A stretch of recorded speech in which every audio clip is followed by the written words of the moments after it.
So last time we spoke a little bit about the space and using space for ourselves. The benefit of this is how fortunate we are. We're extremely fortunate to be able to find out that their answers lie within ourselves, lie within our mind, not outside of ourselves. And so what does that mean? That means that the beauty is that the key with our life at any time and all the time is within ourselves. So there's a interesting proverb about if there's a lot of thorns and things outside, if you try to cover the entire earth with leather, that's a pretty difficult job. But if you put a pair of shoes on, you do the same thing. We cannot change all the things taking place in the outside world, but we can change the way we view them, the way we deal with them, so that they don't have the power over us. So we're not spending all of our time in order to change this and change that and do this and do that. It doesn't matter what we do, it doesn't matter what we change. If we don't begin to open up and make change within, it doesn't do any good. It doesn't matter where we go or what we do, we're always taking with that same baggage, like we're on a trip. So that's not a bad thing, that's a good thing. That means there's a solution. There's a solution out there for us, basically. Not out there for us, in here for us. It's inside of us. And it's not that we necessarily have to even discover it a few years after practice, or 10 years or 20 years. We can discover it at any time. So when we find ourselves in situations, if we're able to recognize space, then we don't feel so suffocated, and we're able to sometimes be able to breathe and deal with the situation. But the breathing is the important thing too, because we can use our breath. We can use our energy within us as well. And so when there's a situation going on, we can repeat a mantra. Or we just breathe in, we breathe out.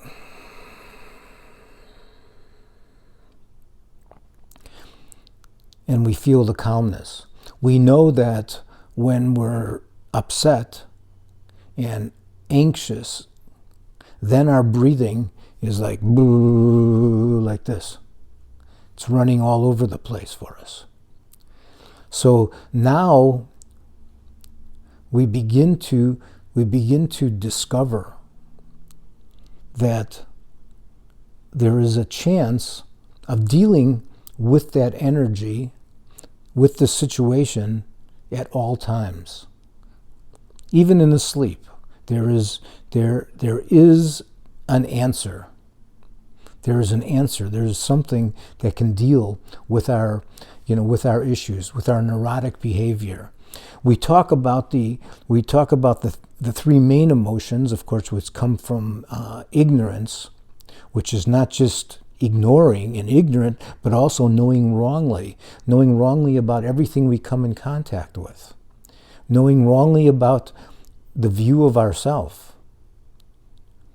And because of that, we also know wrongly about whatever it is that we perceive, through our senses, through what we see, through what we hear, through what we taste, smell, touch, everything.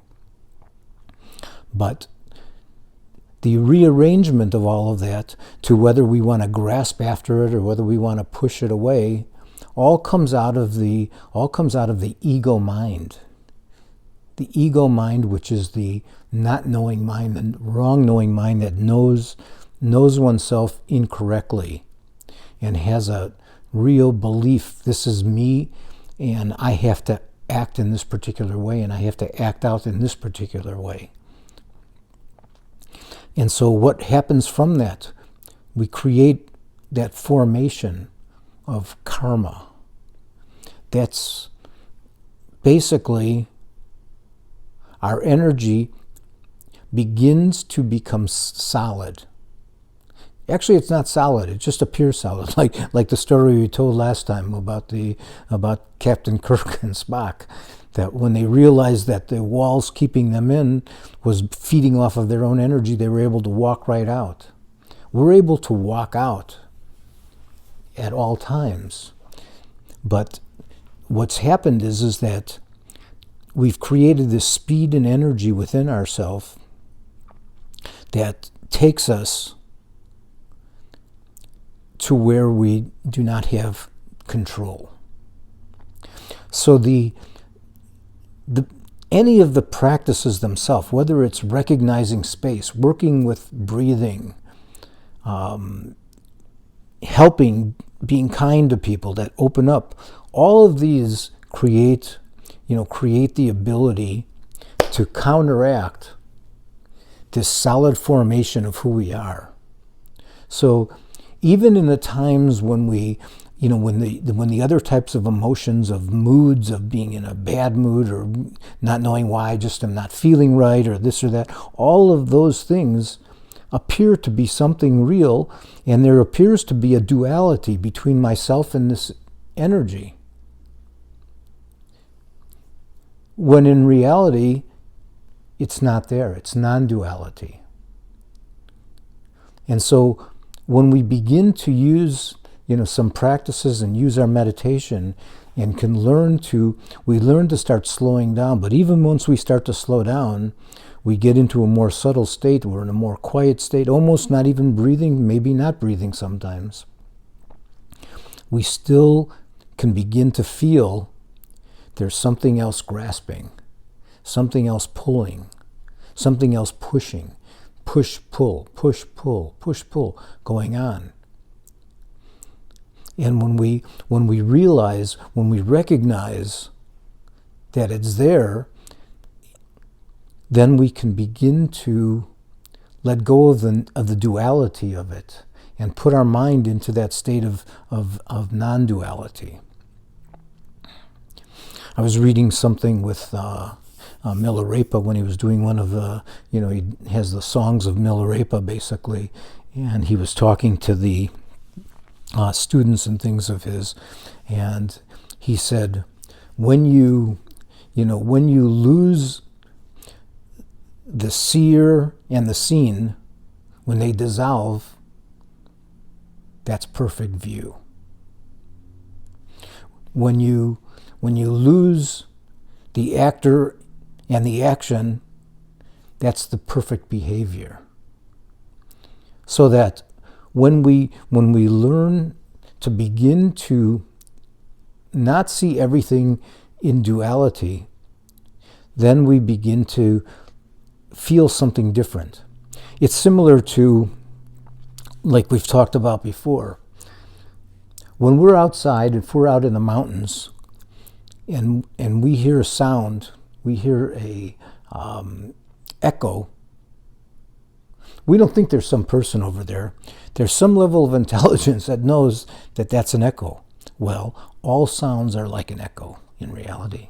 They all have that illusory nature in that there's nothing substantial in them themselves, and they're like that. When we're driving down the road on a hot day and it appears, that mirage appears that there's water, we don't swerve over to this way or to that way and create an accident because of believing we're driving into a lake. There is some wisdom that's there. So the wisdom that begins to wake up in us begins to guide us, through our activities, through our daily life. And because of that, we begin to put we begin to put an earthquake into the ego world that we created. So they say that in the ordinary preliminary practices, you learn about recognizing, this precious life we have, this precious human rebirth we have. And I know Lama Yeshe used to say, if we understand our full capacity, our human nature, you will not be depressed. How can you be depressed? Because everything is there for you. There's nothing there that's stopping. There's nothing there holding back except for ourselves. It's our own actions. So even in the cases where we see something that's like a mirage, we don't grasp it to be real. We just see it. And so once we begin to see the illusory nature of the world around us, it begins to lighten up. It begins to open up. And that's where we think we're finding space. But the space was already there, always there. The wisdom is always there. When we find ourselves, unfortunately, in these times right now, what's going on is very, very sad. So in the teachings of the precious, human life in our, for our potential, it has freedoms and it has basically things that we have, anyway, it has freedoms and it has certain qualities about it. The truth is, not every human life is made the same. Right now, for example, we could forget about talking about the realms, the different realms of existence, of being in the hell realm and this and that, and not being able to practice. If we right now are, we're basically in a war zone, which is going on, it's very sad, we don't have any freedom there. We do have freedom. We could find that this same thing happened to Tibet. Let's face it. The Chinese came in 1959 when they invaded. Well, they invaded before that, but when they went into Lhasa in 1959, and the Dalai Lama knew that he had to leave, and he had left. But the Dalai Lama was, of course, very young at that time, and there he was, the spiritual head. Just a teenager, and he's the spiritual head, and he's the head of the country, and he's got to lead them properly. But when he saw the Chinese coming in there, he had compassion. He cried because he saw them crying. They thought that they were freeing Tibet from a terrible situation, of what was taking place. But he had openness, he had compassion, he had that wisdom to be able to deal with it. I can't talk for anybody else, but if I'm in Kiev now or something, and the bombs are dropping, and people are getting killed in that, it's not going to be easy to deal with. It's not going to be easy in order to generate love and compassion toward them, toward understanding for them. The Dalai Lama once said, I don't remember what the question came up, but it came up because there was something like with a scorpion. And they said, well, aren't you upset, with that scorpion? He said, I'm not upset with the scorpion. That's the scorpion's nature, that it's going to, shoot out at you. And in reality, that's not its absolute nature, because even within that scorpion, believe it or not, Buddha nature exists too. Maybe at this point, he can't realize that Buddha nature. So how fantastic is it that we can find ourselves in situation where we're lucky enough to be able to move around freely, to be able to read the books we want to read, to listen to what we want to listen to meditate, to open up. This is something that's fantastic for us. There's that saying that we don't know what we've got until we lose it. So by recognizing just this one thing of teaching, just recognizing this precious opportunity that my life has to be able to live normally. I can have my normal life and work and do things, but at the same time, I can work toward opening up my mind. I can work toward recognizing what is the cause of all these different neurotic behaviors and problems that I might have that take place. And that joy in itself is a fantastic joy to begin to realize again.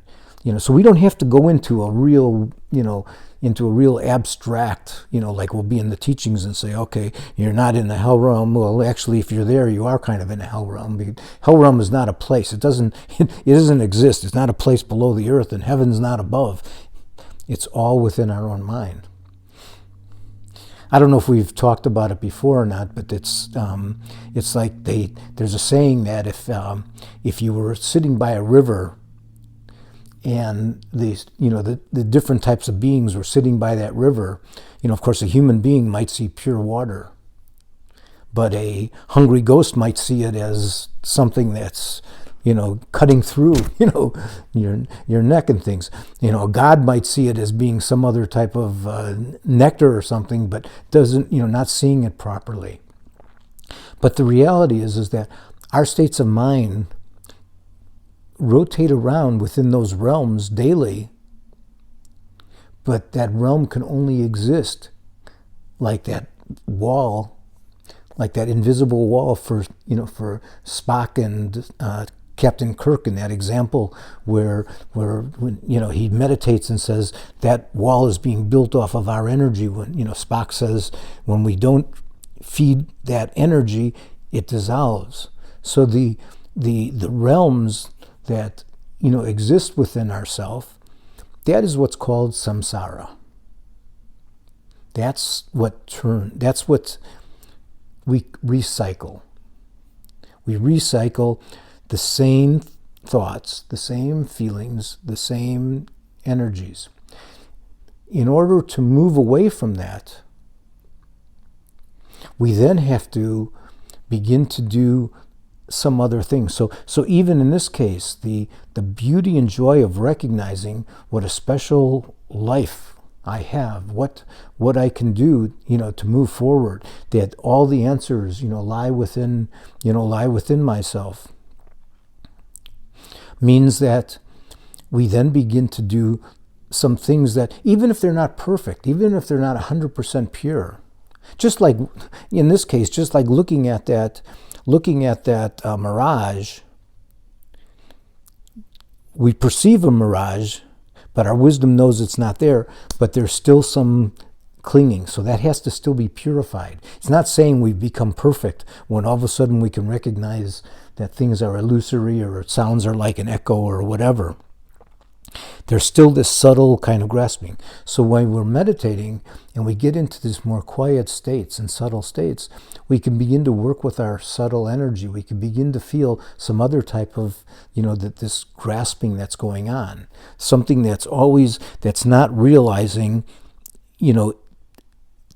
being right in that time. And it's a very difficult thing to say because it's, as I've said before, we can't grasp at the past and we shouldn't be dreaming at the future and things, but we also shouldn't grasp at the now in a sense either. There's the ability to be able to let go.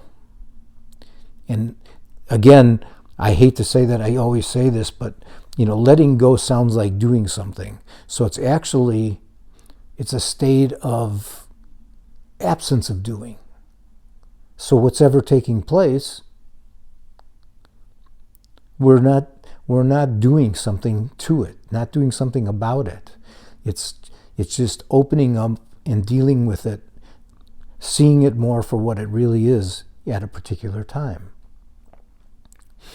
So the chance we have, during these, during this time. Nobody can tell. We can't tell what happens to us. I mean, of course, I can go through all the different things on the precious human rebirth, and the next one is also about also recognizing, impermanence and death and things, because nobody knows. We don't know what's next, but it's understanding that our time is precious, using it, dealing with people in the right way, dealing with our families in a beautiful, open way as much as we can. And it's not easy. It's not easy. It's not an easy job. I love that saying that I once heard that said, if you think you're enlightened, spend a week with your family. So it's, these are things that are difficult. Why is that difficult? Why does that happen? Because we've created the most solid relationship, within somebody that we know for so long. So they don't see you, they see their impression of what you are. So you can't be different. It doesn't matter what you've been reading. It doesn't matter where you've been. It doesn't matter what it is. You've always been just this. That's what you are. And we see them that way. And so that's what happens in the world around us. That's why that example I love when I talk about when I was in India and I was down in the bazaar with that, arguing with the guy, and then all of a sudden I smiled at him, and he smiled back, and the tension completely released. The energy of him getting as much as he could from me, or me trying to get it for as little as possible, kind of dissolved in the moment.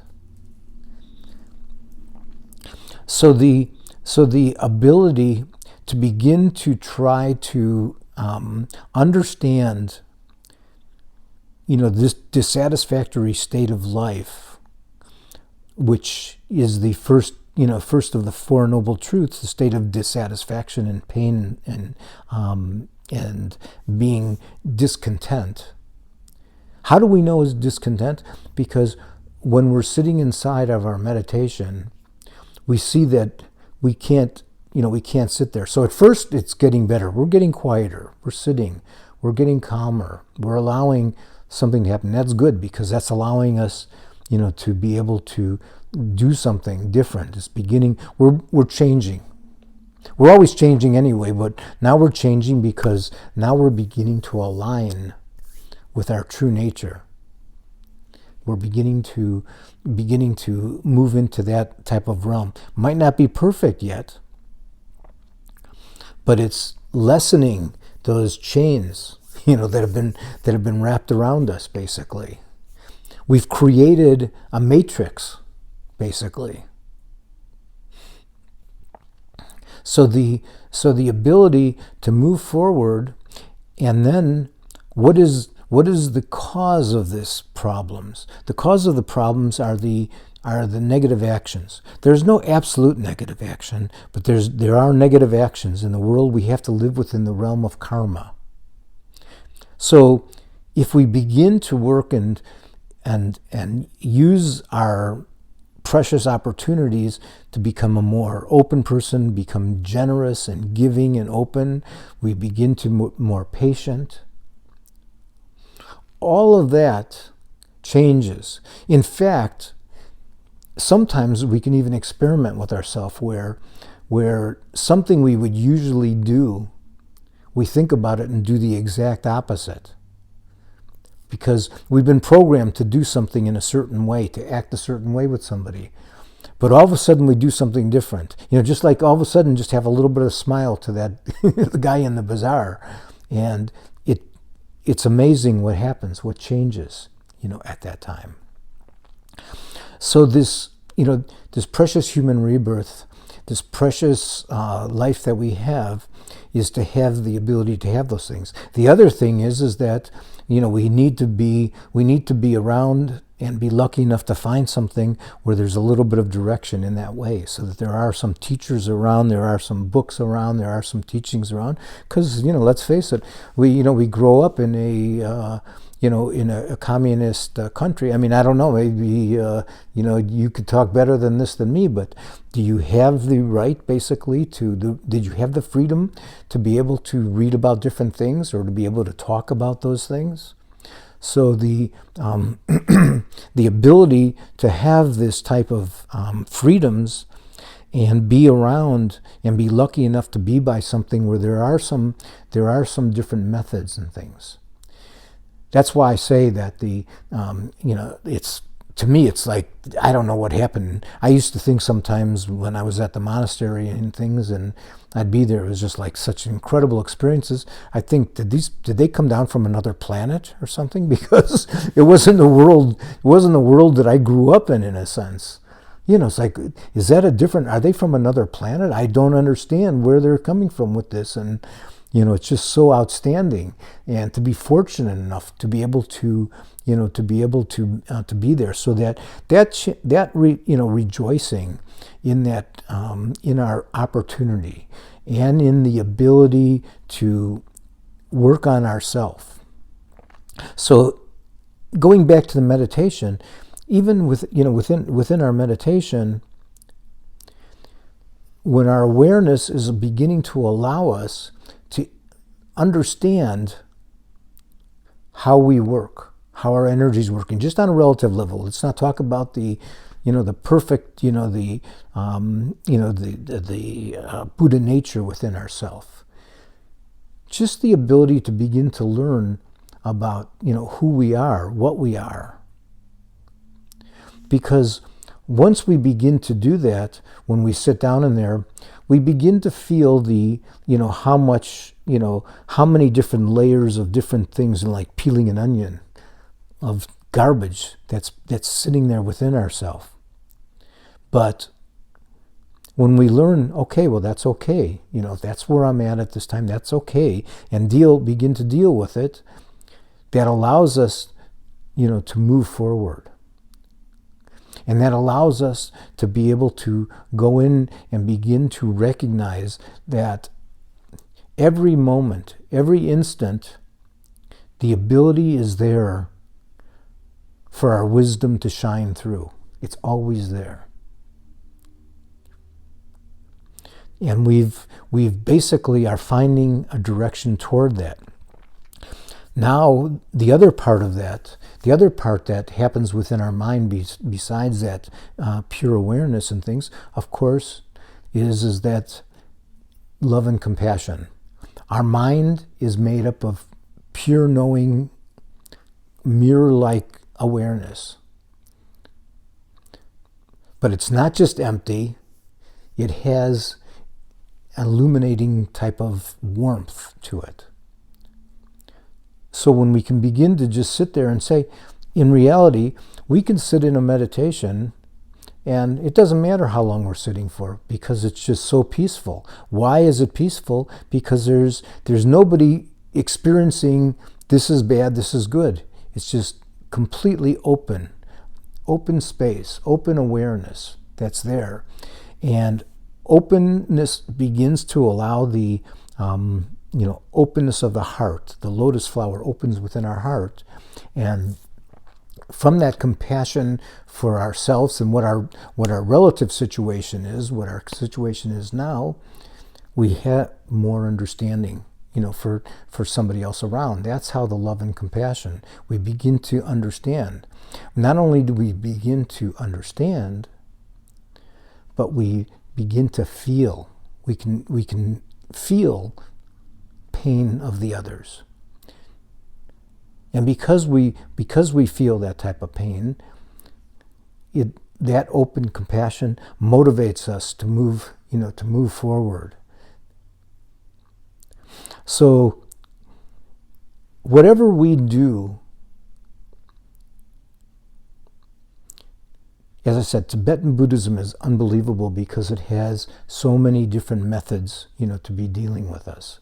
So we all have different tendencies, toward our energy and things. So, if it's something that has to do with, particular types of emotions that dominate us, because all these different emotions dominate us in different names. So somebody might have more type of, negative passion or greed. Somebody else maybe has the ignorance. Somebody else has, the anger.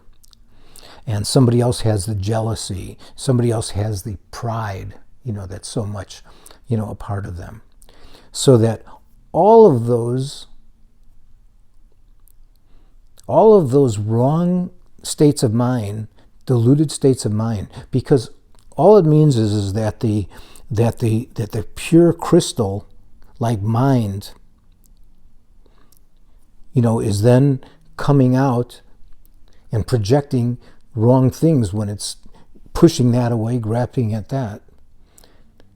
But its real nature is what makes up the wisdoms, the 5 wisdoms that exist within us. And so when we see the different things like the, different deities, green Tara, there's a reason for green Tara, the green color. What does green have to do with us? I was reading something some time ago where it was very interesting that the supermarkets took psychologists and decided how they were going to place things on the shelves and how they were going to use the colors to be able to stimulate the mind to make somebody buy something when they go in there.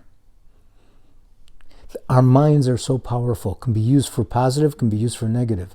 The enlightened mind comes out in different ways. It's going to evolve through different colors, through different different types of deities, because that's what's necessary for us. In the end, they're all the same. It's Buddha mind that's there. But in order to work with this, there are these different, there's these different methods. And so when we work with the sound, it's interesting when we, you hit that and you listen to it. You listen to that sound. You could feel that vibration. That's what sound is. Sound is vibration. But if that vibration comes out saying something like, "Oh, you're not very good looking," then we get kind of down. We don't feel good. We want to say something insulting back or whatever. So we begin to, we can find ways to begin to understand how how to work with, with the energies and things. So I'm kind of digressing away. I wanted to say a little bit about our, our precious situation because, especially at this time, it's, very much needed in things out there for us to, develop, compassion and understanding for others, and of course generate, type of warmth toward, people that are in a very, very, bad situation. It's actually easy for us to see because, it's all over. We can see it on the news, you can hear it or whatever if you want to. So, yeah, we'll stop here and just talk a little. So, go ahead. Antidotes. So this is like a poison. Anger, grief, Whoops. right? So can you tell us a little bit about antidotes? Like what is the opposite of that? Okay, so good question. That's a very good question. It always depends on where we are in the path. So in the very beginning, in the early part of the path, especially in the Sutrayana path, we learn that our negative thoughts create a problem. So hatred's antidote is love. Okay? And so from that stage, you try to generate. Being, very greedy in things, you become generous and giving. Okay? So there's different antidotes which are done for them. Now, once you move up into the Mahayana path a little bit more along the way, there's also different you change your attitude. You begin to change from the self-cherishing attitude that's thinking only about myself. And so if somebody needs something, you want to give to them more because you're already beginning to open up and give more to them. So you begin to work more with a type of compassion, giving, and openness to be able to work with them. The Vajrayana practices, the Tantrayana practices, they're the ones that were using, the deities and the sound and things. These do not suppress because, it's like putting dirt underneath the carpet here. It's not going to just go away. So if you suppress things inside of you, instead of suppressing them, it's beginning, all of those they're only energy. And so the energy of passion has has ability to be used toward the path. The energy of anger or hatred has an energy to be used with it. So instead of suppressing it, it's learning to be able to work with energy and beginning to use that for you. And then when you move on to other practices, whether Mahamudra or Dzogchen and things, you begin, because of a very sharp intelligence, you learn to have the ability to work in situations where it becomes dissolved because your wisdom knows it for what it is, and it's just self-design. I don't want to get into all that. It's very, these are a little bit more complicated and things when you get into it with Dzogchen. But Dzogchen is more self-liberating. So anything that comes up, you can liberate it at a time. You can do that in your meditation. That's why I say while we were meditating, when you're sitting there, whatever you're feeling, grasping toward or pushing away, okay, recognize it. And then just let it be. Because it becomes, you end up having the ability to more or less self-dissolve it at a time. But that's much more difficult, especially on the, out in our daily life and in a situation. You've got to first learn to start doing that as well in meditation and practices in a quieter space. Because once the energy's there with us, with somebody attacking us for something, somebody's car hits your car and they get out screaming and things, just smiling at them like happened in that bazaar with that guy might not work and things. And so, but what you can do is you have to be aware of yourself. So, you become aware of your own, thoughts and what you're feeling at that time as much as possible. And if the wisdom can come in to not feed into that, then you learn to work with it. But the ordinary antidotes are there, but it's still creating a duality for you because you're going to, you're having anger and you're suppressing it and trying to generate love, but you're not dealing with the energy of that. So there's a little bit of trying. We've got to almost work on all these antidotes at the same time, a little bit at a time.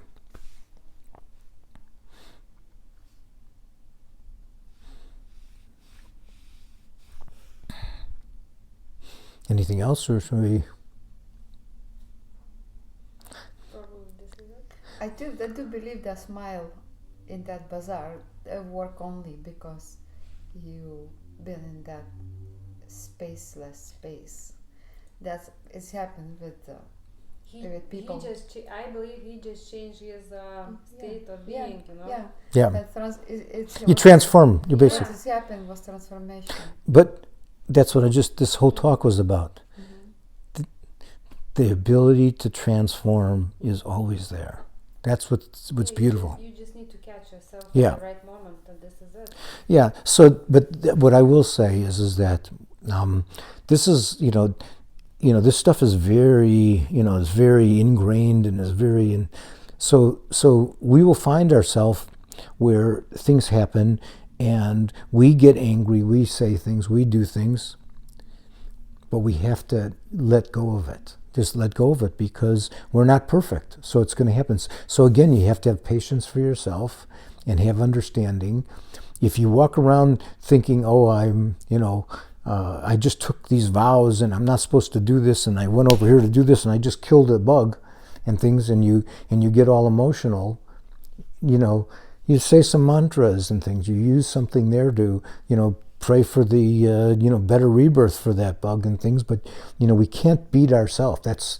That was the most beautiful thing Lama Yeshe would, pound into us, with not to not keep beating ourselves up over things. Because I think in our Western type of upbringing, that's what happens quite a bit. So. Yeah, it's like in Soviet Union, the shame was the first place probably, but this is not like nature of human to feel the shame. Yeah. So But we could serve for that desire to figure out, because you cannot cry all the time about yourself. So it can be used. Well, you for the can't. time. Some people cry all the time. yeah, Yeah, some people are But then so. they stuck in that. some They're not using some of for them that. never time. stop. They, Yeah, no, it's and that's why it takes a lot of compassion, because the thing is that's why I said that Lama Yeshe said that if we understand what our human potential is, it's the antidote for depression. That, as he would say, that knowledge, wisdom. yeah, when you know how to handle all that things, what is going on with you inside of you, Yeah, and release those emotions. Don't keep those inside all the time. yeah, exactly. So Emotions and stories. Yeah. Everything from the past or from the future. yeah, Fears or everything. When you can handle with these things, then no depression. well, you can, as I said, sometimes we have to experience things. Sometimes we're going to get caught. We're going to be caught into something. But just like being in a nightmare, if we recognize, oh, this is just a nightmare, this is not real. I just feel that inside me. It's not happening like here. I feel inside of me, right? Yes, yeah. Okay, thank you.